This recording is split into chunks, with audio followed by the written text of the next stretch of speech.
அன்பரசி விசுவாசியர்கள இப்போ ஒரு அட்டகாசமான எபிசோட் வந்திருக்குன்னே சொல்லலாம். விசி வந்து சுத்தமா போமாட்டிது. பார்க்குறலாம் லைக் பண்ணிட்டு பார்த்தீங்கன்னா, எனக்கு கொஞ்சம் பேச வந்து மூட்டிட்டா இருக்கும். நம்ம அன்பரசி, விஸ்வா எல்லாரும் வந்து தந்திரமான முறையில திட்டம் போட்டு, அனன்யாவோட திட்டத்த தவிடுபடி ஆக்கிட்டாங்க. மண்டபத்துக்கு வந்து மாப்பிள்ளைய வந்து கூட்டிட்டு வந்துடுறாங்க. அவங்க அம்மா வந்து சமாதானம் பண்ணிடுறாங்க. அப்படியே வந்து கேஷுவலா வந்து ஃப்ரண்ட் ரோல வந்து உட்காந்துட்டு இருக்காங்க. அந்த இடத்துல அவங்க அம்மா. ஒரு பக்கம் மாப்பிள்ளையோட அப்பா, அம்மாவா வேற ஒருத்தவங்க நடிக்கிறாங்க. அப்படியே ஆர்த்தி எடுத்து மாப்பிள்ளைய வந்து வெல்கம் பண்ணுறாங்க அந்த இடத்துல. அனன்யா வந்து அந்த ஒருத்தவங்கள்ட்ட பணம் கொடுத்து மனோஜுக்கு இன்னொரு பொண்ணை பார்த்து கல்யாணம் பண்ணி வைக்கலான்னு சொன்னாங்களே, அவங்கள வந்து ஃபோனில் வந்து பேசுகிறாங்க. என் அக்கா கடைசி நேரத்தில் இப்படி பண்ணுவான்னு நினச்சி கூட பார்க்கல. மேடம் தப்பாக நினச்சிக்காதீங்க அப்படின்னு சொல்லிட்டு இருக்கிறப்ப, கடைசி நேரத்தில் இப்படி நடக்கும்னு நானும் எதிர்பார்க்கல. நீங்கள் எடுத்தோடனே வந்து இங்கே சத்தம் போட்டு பேசுனீங்கன்னா 10 பைசா கூட பிரயோஜனம் ஆகாது.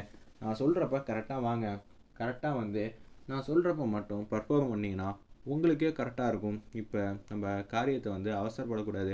சரி மேடம், நீங்கள் சொல்கிறப்பயே வந்து நான் வரேங்கிற மாதிரி அந்த இடத்துல வந்து சொல்கிறாங்க. ஒரு பக்கம் மாப்பிள்ளையும் வந்து டான்ஸ் ஆடிட்டே வந்து ஸ்டேஜுக்கு வந்து கூட்டிகிட்டு வந்துடுறாங்க. நம்ம ஜெய் சுற்றி இருக்கிற எல்லாரும் வந்து சந்தோஷமாக வந்து இருக்காங்க. ஒரு பக்கம் மனோஜை வந்து காதலிச்சிட்டு இருக்கிற ஆசை எல்லாம் நிறைவேற போகுதுன்னு சொல்லி கௌசல்யா அண்ணி வந்து சந்தோஷப்பட்டுக்கிட்டு சுபாவை கூட்டிகிட்டு அப்படியே ஸ்டேஜுக்கு வந்து வராங்க. என்னம்மா நீ விசேஷமாக வந்து எதுவாக இருந்தாலும் செய்ய வேணாமா அப்படின்னு சொல்லும்போது, என்ன ஆச்சு, கைக்கு வந்து மெஹந்தி வந்து போடவே இல்லையா, நான் வேணா போட்டு கூட்டிகிட்டு வரட்டான்னு கௌசல்யா அண்ணி வந்து சொல்கிறப்ப, அப்பப்பா அப்புறம் ரொம்ப தாமதமாயிடுமே, நீங்கள் என்ன எப்படியெல்லாம் பண்ணிக்கிட்டு இருக்கீங்க, இங்கேயே மெஹந்தி போட்டுருவோம் அப்படியே உட்காருங்கன்னு சொல்லி அந்த இடத்துல வந்து சுபா வந்து ஸ்டேஜுக்கு வர வழியில் வந்து கேப் இருக்கும்ல, அந்த நடப்பாதையில் வந்து உட்கார வச்சிடுறாங்க சேரில். அப்படியே ஒருத்தவங்க மெஹந்தி வந்து போட்டுட்டு இருக்காங்க. ஒரு பக்கம் எல்லாரும் திரும்பி பாருங்க, இப்போ மெஹந்தி ஃபங்க்ஷன் பண்ண போகிறோன்னு சொல்லி சந்தோஷமாக உற்சாகமாக வந்து பேசிகிட்டு இருக்காங்க. எல்லாரும் வந்து ஸ்டேஜ்லேருந்து கீழே இறங்கி வர சொல்கிறாங்க. நம்ம ஜெய், இப்போ என்ன எங்களால் போட முடியாதா, 4 கூடு ரைட்டில் 4 கூடு லெஃப்டில் போட்டாலே வந்து சூப்பரான டிசைனாக இருக்கும் அப்படின்னு சொல்லி அந்த இடத்துல சொல்லிட்டு இருக்காங்க. அண்ணா நீ சொல்கிறதெல்லாம் செய்ய முடியுமா, என்ன நினச்சிக்கிட்டு இருக்க அப்படின்னு சொல்லி கேட்கும்போது, முடியாதுன்னு சொல்ல வரியா அப்படின்னு சொல்லி கேட்குறாங்க.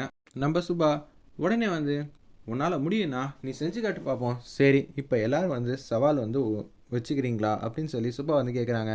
எல்லாரும் வந்து அவங்கவுங்க ஒய்ஃபுக்கு வந்து கையில் வந்து இது மாதிரி மெஹந்தி வந்து வரைஞ்சி விடணும், மருதாணி வந்து வச்சு விடணும். உங்களால் முடியுமா, ஆம்பளைங்களால் முடியாது எதுவுமே இல்லைண்ணே அப்படின்னு சொல்லும்போது, அனன்யாலேருந்து எல்லாரையும் வந்து வரிசையாக வந்து உட்கார வைக்கிறாங்க. எப்படி இருந்தாலும் ஹஸ்பண்ட் வந்து கொஞ்சம் மோசமாக வரைஞ்சாங்கன்னா பொண்டாட்டி வந்து தடுத்துருவாங்க. அதனால் என்ன பண்ணலான்னா, எல்லா ஒய்ஃபும் வந்து கண்ணில் வந்து ஒரு பச்சை துணி வந்து கட்டிக்கிங்கன்னு சொன்னேன். அப்படியே வந்து பச்சை துணி வந்து கட்டிக்கிறாங்க.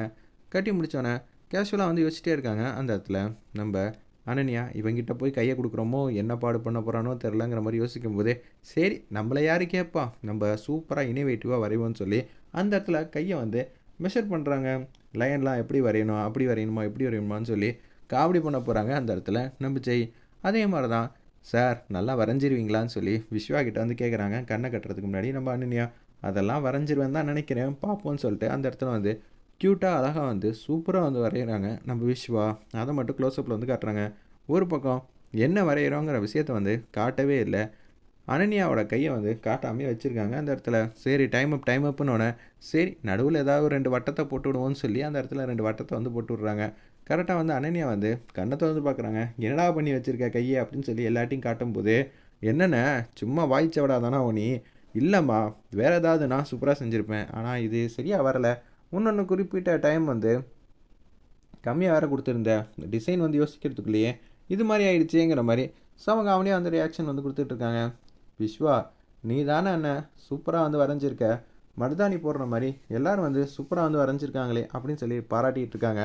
அதுக்கப்புறமேட்டுக்கு சத்தியமூர்த்தி வந்து கேட்குறாங்க, என்னங்க நீங்கள் வரவே இல்லையான்னு பத்மா வந்து கேட்டோன்னே, இல்லைம்மா எந்த டிசைன் வரையலான்னு சொல்லி யோசிச்சுக்கிட்டே இருந்தேன்னா சுபா கொடுத்த நேரம் வந்து முடிஞ்சு போச்சுங்கிற மாதிரி சத்தியமூர்த்தி வந்து செம்மையாக வந்து காமெடி பண்ணிகிட்டு இருக்காங்க.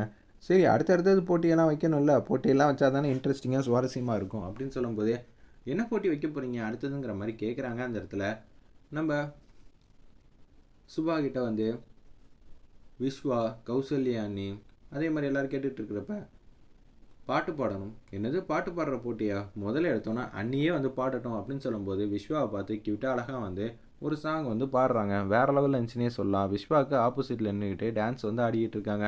அதே மாதிரி விஸ்வா வந்து ஒரு பாட்டு வந்து சூப்பராக வந்து அன்பரிசியை பார்த்து வந்து பாடுறாங்க. 2 பேரும் பாட்டு பாட சொன்னால், என்னது உங்களை பற்றியே வந்து பாடுற மாதிரியே சுச்சுவேஷன் சாங் வந்து பாடிட்டீங்களா அப்படின்னு சொல்லி காமெடியாக எல்லாரும் சிரிச்சிக்கிட்டு இருக்கிறப்ப, மனோஜ் வந்து ஏன் நாங்களாம் பாட்டு பாட மாட்டோமா, அதுவும் உன்னை பற்றி அப்படின்னு சொல்லும்போது மனோஜ் வந்து பாட்டு பாடுறாங்க. சரி நான் பாட மாட்டேனான்னு சொல்லி சுபாவும் வந்து பாட்டு பாடுறாங்க. 2 பேருக்குள்ள அண்டர்ஸ்டாண்டிங் சூப்பராக இருக்குல்லங்க. 2 பேர் ஜோடி பொருத்தமும் பிரமாதமாக இருக்குங்கிற மாதிரி அந்த இடத்துல வெகுவா வந்து மனசில் வந்து சந்தோஷமாக வந்து நினச்சிட்டு இருக்காங்க. பத்மாவும் சத்தியமூர்த்தியும் நீ பாடினா நான் டான்ஸ் ஆட மாட்டேன்டா, உங்களுக்கு டான்ஸ்லாம் ஆட தெரியுமா என்ன அப்படின்னு சொல்லும்போது சமயம் வந்து மனோஜ் வந்து டான்ஸ் ஆடுறாரு. ரொம்ப எக்ஸ்ட்ரானரியாக இருந்துச்சுன்னே சொல்லலாம் அந்த சீன்லாம். ஒரு பக்கம் விஸ்வாவும் அதே மாதிரி வந்து டான்ஸ் ஆடுறாங்க. எல்லாருமே வந்து டான்ஸும் நல்லா ஆடிக்கிட்டு இருக்காங்க. இப்போ நீங்கள் தான் அடுத்தது பாடணுங்கிற மாதிரி பத்மா கிட்ட சொல்கிறாங்க. எனக்கெல்லாம் பாட்டெல்லாம் வராது, எல்லாம் சின்ன பசங்க சூப்பரான சாங்லாம் பாடுவீங்க, நான்லாம் அப்படியா அப்படின்னு சொல்லும்போது பத்மா நீ பாட மாட்டியா என்ன, பாடுமான்னு சொல்லி எல்லாரும் வந்து கேட்டோன்னே பத்மா வந்து ஒரு சூப்பரான ஒரு மெலோடி சாங் வந்து பாடுறாங்க பாருங்கள். எல்லாரும் வந்து ஆச்சரியப்பட்டு போயிட்டாங்க. என்னது பத்மா வந்து இவ்வளோ சூப்பராக பாடுவாங்களா, இங்கே இருக்கிற பாடுறதுலையே பத்மாவோட வாய்ஸ் தான் செம்மையாக இருக்குங்கிற மாதிரி எல்லாரும் வந்து வெகுவாக வந்து பாராட்டுறாங்க. கௌசல்யா அணி வந்து சந்தோஷமாக வந்து பார்க்குற மாதிரி காட்டி எபிசோட அருமையாக மாதம் முடிச்சிருந்தாங்கன்னே சொல்லலாம்.